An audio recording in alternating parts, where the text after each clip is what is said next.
আসসালামু আলাইকুম। সবাই কেমন আছেন? আশা করি সবাই ভালো আছেন। আলহামদুলিল্লাহ আমরাও পরিবার পরিজন নিয়ে ভালো আছি, সুখে আছি। তো এই তো আপনাদের মাঝে আর একটা ভিডিও নিয়ে চলে আসলাম। তো এখানে কি কি রান্না করব আজকে, তো সেগুলোই আপনাদের সাথে শেয়ার করা রেসিপি হিসাবে করব। আসলে এটা এখানে আমরা এই পাঙ্গাস মাছ প্রথম আনছি আর কি। তো পাঙ্গাস মাছ আমরা বাসায় আনি না, তো আজকে আনলাম, দেখি কেমন হয়। তো এই তো অনেক মাছ ভাজি করে নিয়েছি, পাঙ্গাস মাছ ভাজতেছি। আর এখানে ধরেন কাঁঠালের বিচি দিয়া আর চিংড়ি মাছ দিয়ে পুঁই শাক দিয়ে রান্না করব। এই দুইটা আইটেমে আজকে রান্না করব। তো ভাবছি যে আমার ভাই আপুদের সাথেও একটু শেয়ার করি আমি কিভাবে রান্না করতেছি। তো আপনারা রেসিপি হিসাবেও দেখতে পারেন, যেহেতু নতুন ভাইয়া আপুরা অনেকে আছেন, ব্যাচেলার ভাইরা রান্না বান্না হয়তো পারেন না, তো এইভাবে রান্না করে দেখতে পারেন কীরকম লাগে। যেহেতু আমি নর্মালি এইভাবে রান্না করতেছি, তো আপনাদের সাথে শেয়ার করি। আমি বেশি আসলে অত হাই ফাই করে রান্না করি না। আমি নর্মালি যেটা যেইভাবে খাওয়া যায় আমি ওইভাবেই করি। যাই হোক, কথা বলতে বলতে এখানে আমি আদা রসুন পেঁয়াজটা ভাজা হয়ে গেছে, তেল দিয়ে পেঁয়াজটা ভাজিয়ে নিলাম। তারপরে আপনার আদা রসুন বাটা দিয়ে একটু ভাজা ভাজা করে নিলাম, যাতে কাঁচা গন্ধটা চলে যায়।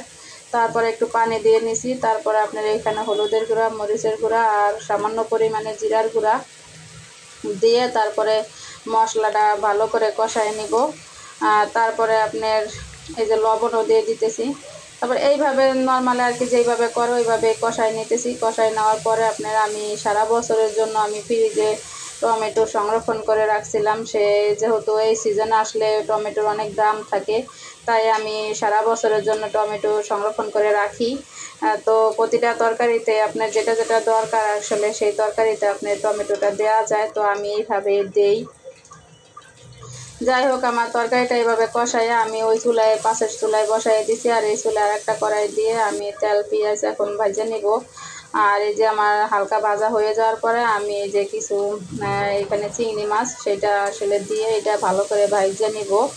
তো আমার অনেক দিন ধরে এই চিংড়ি মাছ দিয়ে পুঁই শাক কাঁঠালের বিচি খাইতে মন চাইছিল, তো আজকে রান্না করে এলাম। আর আমিও খাই আর আপনাদের সাথেও একটু শেয়ার করি, এই জন্যে আসলে শেয়ার করা। তো এই তো আমি এখানে চিংড়ি মাছটা ভালো করে ভেজে নেওয়ার পরে তারপরে এখানে হলুদের গুঁড়া, মরিচের গুঁড়া, লবণ আর এই তো একটু পানি দিয়ে ভালো করে কষাই নিতেছি। আর কোনো মশলা এখানে এড করব না।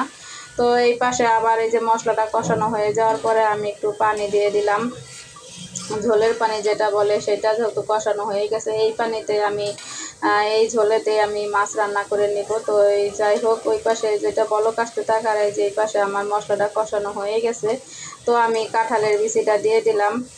কাঁঠালের বিচিটা আগে দিলে কাঁঠালের বিচিটা সেদ্ধ হয়ে যাওয়ার পরে তারপরে আমি পুঁই শাকটা দেবো। আর ওই পাশে আমার এই যে পানি বলক এসে গেছে, ঝোল, এখন আমি এই যে মাছটা দিয়ে দিব।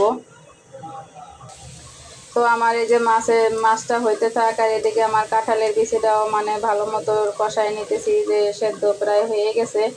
তো এখানে আমি যে পুঁই শাকটা দিয়ে দিব, পুঁই শাকটা দিয়ে তারপর আমি ঢেকে দিব। তো এখানে দেখা যাবে অনেক, কিন্তু এটা ঢাইকা দেওয়ার পরে আবার এটা কমে যাবে, তখন অল্প হয়ে যাবে।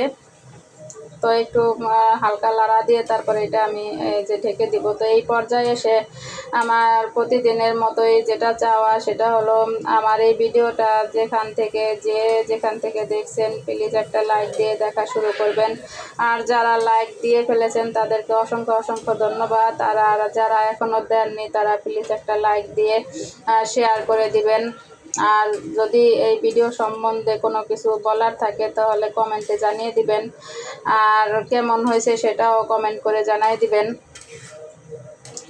তো আমি আমার অনেক আপু ভাইয়ের ভিডিও দেখি আর অনেক কিছু শেখার আছে। আমি আসলে অনেক কিছু শিখি, যে শেখার কোনো বয়স নেই বা শেখার কোনো শেষ নেই। তো আমি তো অত কিছু না পারলেও হয়তো আমার কাছ থেকেও অনেকে অনেক কিছু শিখতে পারবেন, যেহেতু আর অনেকের কাছ থেকেও আমি অনেক কিছু শিখতে পারবো। এই তো দুনিয়ার এই তো নিয়ম, সবাই তো আর সব কিছু আসলে জানে না বা বোঝে না। সবার কাছ থেকে সবার কিছু না কিছু শেখার থাকে। তো যাই হোক, এইদিকে আমার এই যে আমি একটু অফ ক্যামেরায় একটু হালকা ঝোলের পানি দিয়ে দিয়েছিলাম শাকে, যেহেতু এটা ভালো করে সেদ্ধ হয়ে যায়। তো এই তো আমার শাক হয়ে গেছে। তো এই পাশে আমার এই যে মাছ বোনাটাও হয়ে গেছে আপনাদের সাথে কথা বলতে বলতে। তো এখানে ভাজা টালার গুঁড়া দিয়ে একটু জিরার গুঁড়া দিয়ে দিলাম, টালা জিরার গুঁড়া। তো আমরা এই পর্যায়ে আমরা রান্না বান্না শেষ করে খাওয়া দাওয়া করে তারপর বিকালে একটু বের হয়েছি। তো আমাদের গাড়ির একটু কাজ ছিল, সেই কাজটা করার জন্য গাড়ির টুনিং না কি বলে সেটা মিলানোর জন্য 1 নাম্বার গেছিলাম, মিরপুর 1 নাম্বার। সেখান থেকে আসা এখানে যে 2 নাম্বার রাস্তায় আমরা আসি, 10 নাম্বারের কাছাকাছি আর কি। তো এইখানে আসার পরে একটু সিগন্যাল পড়লো, তো সিগন্যালে তো গাড়ি থামাতেই হয়। তো এখানে আমরা থামানোর পরে আমি ভাবছিলাম যে একটু ভিডিও করি, আমিও দেখি, মানে এত সুন্দর সিন আমার আপু ভাইয়াদের সাথে শেয়ার করি। তো উপরে ক্যামেরাটা ধরার পরে দেখলাম যে ট্রেন যাইতেছে। তো ওই যে দেখেন একটা মার্কেটটা নতুন হয়েছে, প্রায় বছরখানিক হবে। তো এই ওভারব্রিজ গোলচক্কর, যেহেতু ওভারব্রিজ আছে, ওভারব্রিজটা অনেক মানুষ যাওয়া আসা করতেছে, নিচ দিয়ে যাওয়া আসা করতেছে। আর আপনার এখানে মানে ওয়েদারটা এত সুন্দর, তাই আপনাদের সাথে একটু শেয়ার করলাম। খুবই সুন্দর ওয়েদার, মেঘলা মেঘলা। তো এটা মিরপুর হোপ মার্কেটের মানে পুরাটাই 10 নাম্বার থেকে অনেক দূর পর্যন্ত এই মার্কেটটা, মানে কি বলবো, এখানে এমন কিছু নাই যে না পাওয়া যায়। তো অনেক কিছুই পাওয়া যায়। তো প্রতিদিন এখানে হাঁটাহাঁটি করি, মেয়েকে যেহেতু আল্লাহর 30 দিনে এখানে আসতে হয়, দিতে হয়, তো প্রতিদিন ভিডিও করা হয় না। তো আজকে গাড়ির ভিতরে ভাবলাম যে যাইতেও আসি, যেহেতু তো আমার ভাইয়া আপুদের সাথে একটু শেয়ারও করি, যে আম্মু আসিল এখানে বসে, তাই একটু ভিডিওটা করলাম। ওই যে বললাম অনেক দূর দূরান্ত থেকে এখানে অনেক মানুষ আসে, অনেক মার্কেট করে। তো আমি নাইমে ওইভাবে ভিডিও করি না, তো সবসময় তো করি না। তো গাড়ির মধ্যে তো এই জন্য একটু করলাম, যে এখানে ভ্যানে বসে, নিচে বসে সব কিছু পাওয়া যায়, সোজা কথা অল্প দামের ভিতরে এখানে সব কিছু পাওয়া যায়। তো এটা হলো Mirpur girls ideal laboratory institute, এটা এই স্কুলটা, এইখানে আমার বড় মেয়ে পড়ে। তো এই মিরপুর 1 নাম্বারের স্কুলের এই 1 নাম্বার গেট, এইখানে আপনার ফুচকার দোকানের কোনো অভাব নাই। আর মানুষ এত খাওয়া খায় এই ফুচকা, তো ফুচকা, শরবত, আইসক্রিম সব এইখানে পাওয়া যায়। আর এই স্কুল থেকে ঘুরে যখন পিছন দিকে যায় 2 নাম্বার 3 নাম্বার গেটে আপনার ফাস্টফুডের যত খাবার আছে সব কিছু পাওয়া যায়। এইখানে যে ফুল, তারপরে আপনার পাপোশ, মানে কি নাই সব কিছু আছে। যাই হোক, ওগুলো দেখা ঠাকার পরে আবার এইখানে চলে আসলাম মেয়ের কোচিং। এই যে একটা বাবু তাকায় আছে দেখেন, তো বাবুটা একটু ভিডিও করলাম। তো মেয়ের কোচিং যেহেতু শেষ হয়েছে, বাসায় গিয়ে তো নাস্তা বানানোই লাগবে। তো আজকে একটু বাহিরে খাওয়া দাওয়া করে যাই, তাই এইখানে আসলাম। এটা রাব্বানি হোটেল, এটা যে 10 নম্বরের ভিতরে আর কি রাব্বানি হোটেল, এইখানে আসলাম। তো এইটার খাওয়া অনেক মজা, আরও আগে আসছি অনেকবার খাওয়ার জন্য। তো ভাবছি যে এইখান থেকে একটু খাওয়া দাওয়া করে তারপরে বাসায় যাই। তো প্রথম যখন খাইতেছিলাম নান আর চাটনি ছিল আর সালাদ, তারপরে এই খাওয়ার আগেই যেটুকু ভিডিও করছিলাম, আসলে খাওয়ার ভিতরে আর ভিডিও করা হয় নাই। তো তারপরে এখানে 7 আপ নেওয়া হয়েছিল, তারপরে চা, মানে রাব্বানির চা আবার বিখ্যাত, খুবই মজা চা নেওয়া হয়েছিল। মানে অনেক খাওয়া দাওয়া করার পরে সব কিছু তো শেয়ার করে নাই, বাসায় চলে আসছি। আসার পরে তানহাকে বলতেছি তুমি একটু পড়াশোনা করো, না উনি পড়াশোনা করবে না, আমি পড়াশোনা করব না, আমি এখন করব না। তো ওরে বললাম যে মা পড়াশোনা করো, তো একটু পড়তে বসাই, পড়তেই চায় না।